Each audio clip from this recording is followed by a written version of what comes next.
There is nothing like a Crown forklift for picking it up and putting it down. They're never far from where you are in cities, suburbs and country towns across Australia, with guaranteed reliability and superior quality. Check them out at crown.com or call 131 604. On SEN, questions without notice. For Charlie Battisti & Co. Melbourne's finest facility for the repair of prestige German vehicles. Get your repair process started. Welcome back. Great to have you with us, Georgie Samios, Matty Johns, and our Australian time trial bronze medalist Rowan Dennis to join us this morning as well. Tim, the big question that needs to be answered over the next, I don't know what the time frame is around this in terms of the where the finals will be held, and in fact where will the grand final be held. We understand that the challenges that is being confronted by the AFL, the logistics of it must be a nightmare. I wake up, read the back page of the Herald Sun today, fill the MCG, Eddie Maguire and others with a bold plan for a full grand final crowd. You've had a read of it. Do you want to just... Well, let's have a listen to Eddie first of all, and I want to ask you the question, is this a realistic option for us in about 7 or 8 weeks' time? There is an opportunity to put 200 testing stations in there. Rapid testing results in 10 minutes. Results will be linked to your ticket and for tracking and tracing afterwards if there's any issues. It will cost somewhere between 2.2 million and 2.5 million for 50 to 100,000 patrons. So that's not a big deal. So that works. It works as far as the time's concerned. It works as far as the everything is concerned. So you're suggesting this plan is saying you could have a full house at the grand final? This is to get anywhere from, say, 70 to 100,000 people. Okay, the question is, would you be prepared to subject yourself to that to get to the AFL Grand Final if this was to go ahead? The proposal would see, Gary, all fans who attend, staff, players, coaches and club officials tested for COVID with a standard test on the Wednesday before the Grand Final. Then the second test, this time the rapid antigen test, required on arrival at the ground on the Saturday at one of 200 testing stations around the ground. And those tests provide the individual with the viral levels within 10 minutes. So you get your test back within 10 minutes. So you have your other test, which you've got to prove that you've had, right? And then you do the other antigen test at the ground. And then a ring of steel is put up, providing the MCG precinct a safety net effectively. So would you have any objection to submitting yourself to any of that? No, I wouldn't. But the obvious question, and again, I'm just reading it like you, is that what if we've tested, we've all stood in line, everyone's there, the grand final's ready to go, and we're all done what you said, and we're waiting for our second test, and we get 5 positives in 5 different lines all around the MCG. That's right. Well, that's a major problem. That would be a major problem if that was the case. And look, the suggestion is, this is Bruce Keeber, and who's for the big group, and Response Global's Ian Norton. So there's seems to be something that they are suggesting has happened overseas. That are they saying this happened at Wimbledon? Yes, they said that this took place at Wimbledon this year. Well, I mean, I'm open to it. I don't know where that's what they are saying, that it's already been tried and tested over. Eddie said a similar plan was used successfully at Wimbledon this year. Right, there you go. Okay, so there's your question. 0433981116. Would you do that? Would you submit to a test on the Wednesday and then line up and have another test just prior to getting into the MCG if it meant that you were able to get 70 to 100,000 people at the MCG? And logistically, would that happen? That's your choice. That would be your choice. Yeah, and would stop. Scalping? Scalping, yeah. You can't just sell a ticket late on a Saturday, because if you haven't had the test on the Wednesday, you wouldn't be able to get yourself in there.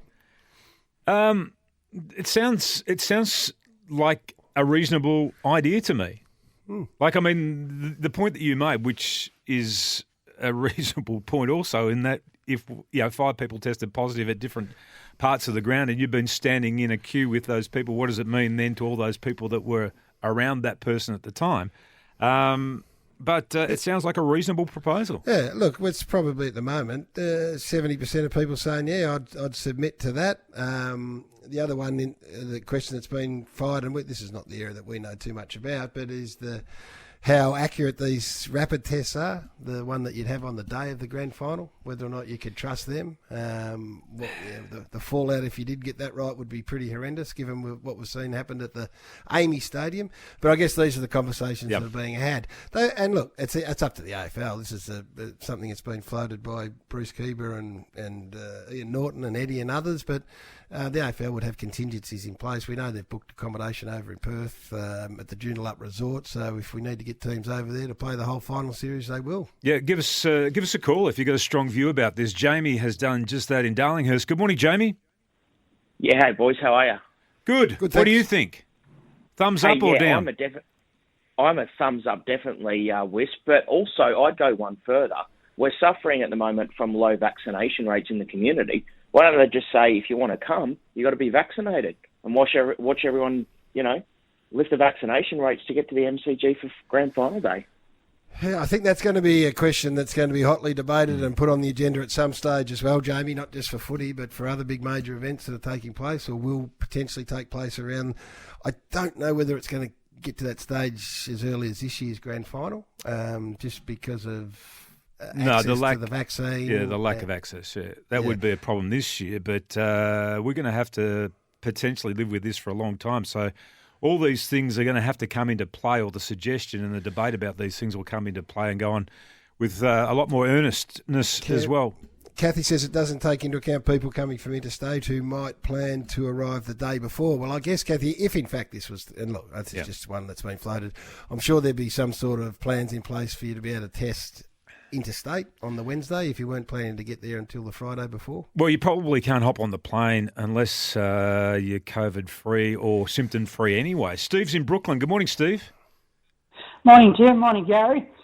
Earlier this week, I was visiting my doctor and we were chatting all things COVID, and he told me that the Amy Park exposure wasn't an outdoor venue crowd exposure situation. It was because it happened when all of the patrons were clustered together at the gates, all waiting to get in. That's when the exposure happened.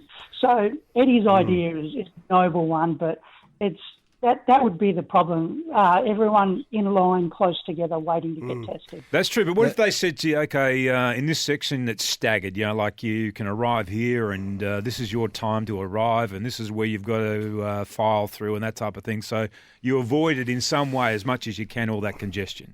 Yeah, and look, I would imagine then you're looking at blocking off large areas around the MCG. Like I went to the Super Bowl there, 4 years ago, and there was hundreds of thousands of people, millions of people at the actual venue or the area where the venue was, but there was a sort of ring of steel around the actual ground where it only allowed a certain amount of people, the 70,000 people to get into the actual ground. This is from Mark. Hi, guys. 1 minute per test, 60 tests per hour times 200 sites equals 12,000.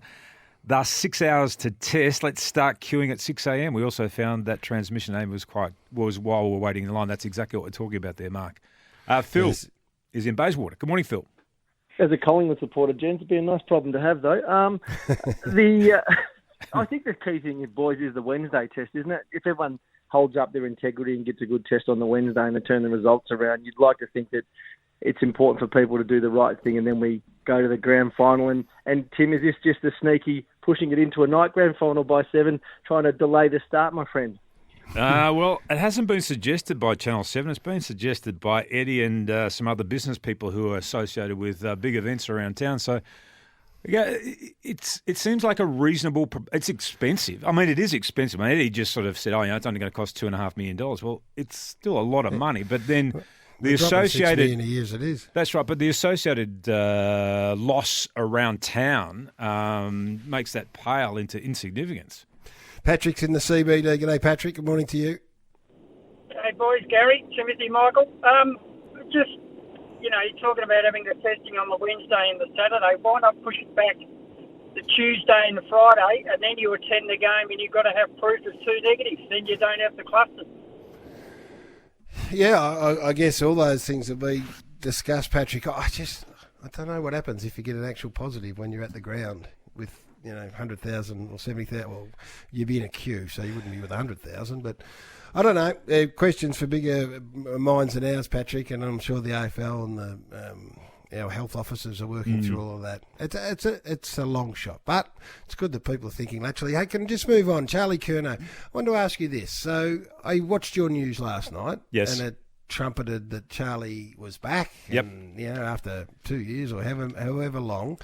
I've looked online. The reporting of this is negligible. I thought it would be a massive story. Well, it is. It's reported in The Age this morning. Curnow on track for Saints clash. It's in the papers, yeah. So maybe they just have omitted it in the online part of their papers, but it is reported in the papers today. Charlie Curnow on track for Saints clash. So it appears that he's going to play. He's going to play. Ross Lyon spoke about this last night on Footy Classified. I don't understand it. I can't fathom it. He's missed 2 years of football, significant patella kneecap issues. You can only go off the information. He's played 2 reserve scratch matches, not even legitimate 18v18 club. They're unlikely or can't make the finals. I could understand if it was 4 and he's ticked them off, but 2, sometimes you've got to save the player from himself. So he was walking in the week before, so it tells you he's not realistic. Their conditioner and doctor know better than me and the coach, but I tell you, they want to be sure the risk is worth the reward here. What do you reckon Ross would say at his press conference when he's coaching Fremantle if Pavlich had been out for however long or whoever, and then someone in the media started questioning whether or not it was right for them to play? He would say that we're in the best position to make that judgment call. Yeah, because we're closer. How dare you question our medical people? But he's in the media now. That's what he has to do. He has to have an opinion, and that is fine. I was thinking about this yesterday, Gary, though, and you asked me the question the other day, what do they gain? It's the same as, like North Melbourne as the team right now, playing together for the rest of this year. They gain that chemistry, that connection as a group, that belief as a group to go into next year. Now, they're not going to participate in this year's final series. North Melbourne, did you say? Yeah, I'm talking about North Melbourne, okay? So if you look at them as a team and you say, okay, what's there to be gained by them, continuing to play right through this year? Well, it's all about that connection. The same thing applies for somebody like a Charlie Curnow to come into the team. Nothing's going to happen this year, and nothing may happen for Carlton this year. But for him, in his ability, his confidence to set himself up for next year, that's really important.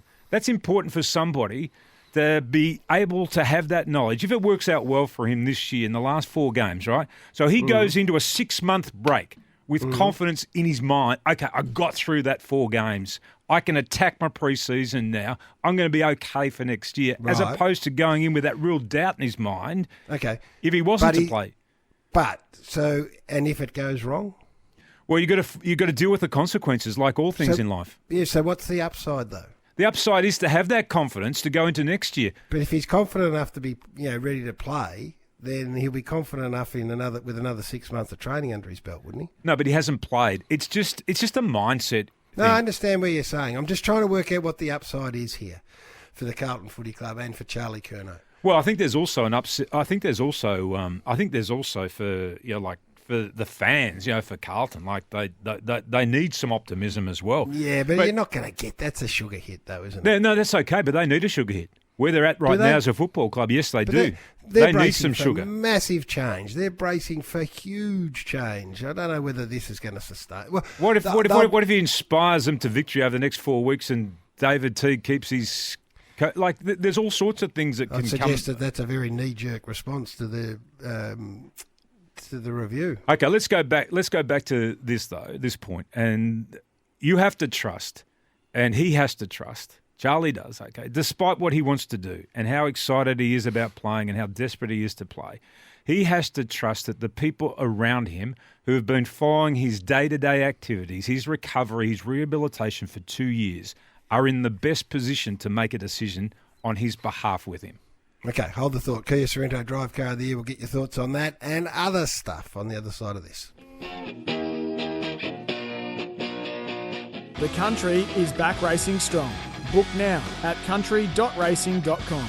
Kogan credit cards, no annual fees, amazing rewards and complimentary Kogan First membership. Breakfast with Gary Lyon and Tim Watson. Great to have you with us. The 7-seat Kia Sereno just being Crown Drive Car of the Year. A lot of Carlton fans coming through, and they are all in your corner, Wispy. They're very happy and delighted that Charlie's coming. I'm delighted too, by the way, doing the game on Friday night, so it'll be a really big storyline around it. Just hope it gets through. Hope it gets through soundly. Do you give him a run in the VFL, Wis? Just let him run around. Don't have to worry about the pressures that come with playing in a big AFL game. That would be another option. Yeah, I don't know what they've done training-wise. You would think that they're putting through all that, though, wouldn't you? Like, they would one-on-one training, stories. Put him on Wiedering for a while, see how he goes on him. Yeah. But that's different, isn't it? I mean, look, again, please don't get me wrong. I'm not trying to talk him out of it, but you can play in the VFL after not having played for 2 years and not have to worry about anything. Not have to worry about manning up, not have to worry about chasing, not have to worry about anything. Just try and get through. But if he does play and he gets through, then you're right. Well, they won't want to make a mistake here. The eyes of the footy world are on them. Darren I don't understand. Darren's in Templestowe. Good morning, Darren. Morning, guys. How are we doing? Yeah, we're going okay. What do you think about Charlie Curnow coming back and possibly playing this weekend? Look, massive Carlton fan, and as much as us baggers are really, looking for something to hang our hat on, you were just saying before about trusting the medical team. At Carlton, that'd be the last group of people that I'd put any trust in if you have a look at our injury list. Okay, so... I've got a long injury list. I would say that Andrew Russell, he's under a bit of pressure at the moment. His name's been bandied around, but I don't know. I only know the people who have worked with him, and they speak so highly of him. So the best interest of Charlie will always be at the forefront. And as Tim says, the Carlton people would be not taking an unrealistic risk with him. So they must think he's ready to roll. What do you think? Somebody sent a text in before about the fact that Harry Mackay, him being out, no McGovern, has it added pressure to Carlton actually allowing themselves to make this decision? No, I would not think in any way, shape or form. I don't either. It'd have anything to do with who's in there and who's not. And someone suggested it's about David Teague trying to save his job. That would have absolutely nothing to do with it at all. It's about what they think's right for Charlie. And fair enough, we'll sit back and we'll watch. It's a long time out of the game. Anthony. Very, very noble of you, my friend. Hey, Michael Whiting from AFL Media writes, it's time for the Brisbane Lions to unleash their wild card and the Kaya Cockatoo. What about that, Wispy? I think this is a fascinating story. He is, but where's he been? What's he been doing? What's his form line? He's been playing. He's been on Broadway. I haven't seen him play. When was the last time you saw Nakia Cockatoo play? I think I played against him in my last game. I'm being facetious. Well, I don't know. It's he's obviously been to... You talk about clubs knowing better than anyone else. If he plays... Brisbane, I think he's ready to play. It'd be a fascinating wild card. It is the area where they're a bit vulnerable, I think, anyway. Talk about a wild card. That is a wild card. That is an absolute wild card because we knew that they were actually flirting with the idea of playing him in the back six. I don't know where that ended up, but talk about somebody that's had enormous potential but has never been able to put it together for one reason or another, and often it's been because of injury. Even in your wildest dreams, thinking that he might be part of the Brisbane Lions finals campaign, you'd want to play him now, wouldn't you? You'd want to play him before the finals. You wouldn't want to just trot him out once the finals start. Yeah, no, but it's sort of like, if his form warrants it and there's a position there for him, and you would think, on this, it's so hard to talk about him because we've seen such little game time from him over the years. Well, we'll just watch with great interest. Caroline Wilson last night on Footy Classified spoke about Tasmanian footy and the fact that Colin Carter may very well have finished his review into the situation down there in Tassie and whether or not there's room for a 19th team. The Carter Charter. The Carter Charter. Let's have a listen. I think the vote will happen in September when the presidents next meet. Pretty much everyone that I've spoken to who've spoken to Colin feel that he is very positive about Tasmania gaining its own licence. Clearly, it's now been written in the context of COVID and the game hemorrhaging hundreds of millions of dollars. But I can say that whatever else the report says, it clearly states that Tasmania deserves to have a far bigger say and stake in the AFL competition. That's great if that's the case, if they've arrived at that. The 19th team, is that what we're looking at? Is that the vote? Is that the vote that, as Carrie said, the presidents are going to sit down and vote in, when did she say? In September. Yeah. Are they voting for a 19th team? Do they separate it? A standalone 19th team. Do they separate that with, they vote to get them in, A, and they think that they need to be part of the AFL, and then they think about, okay, do we go with a 19th team or do we go with 20 teams and add another team somewhere? Ah, okay. My understanding is very much is a standalone Tasmanian team is their preference. That's what Absolutely. the AFL's preference or Tasmania's preference? No, Tasmanian. Yeah, Tasmanian as it should footy. be. They don't want a relocation team, do they? No, and they're not saying they want to be in next year. Nick Revolt's a part of all this. I've had a good chat with him about this. They're not saying that they're ready to come in next year, but they want to be able to have some indication that 5 years' time or along those time frames that they'd be able to enter into the competition.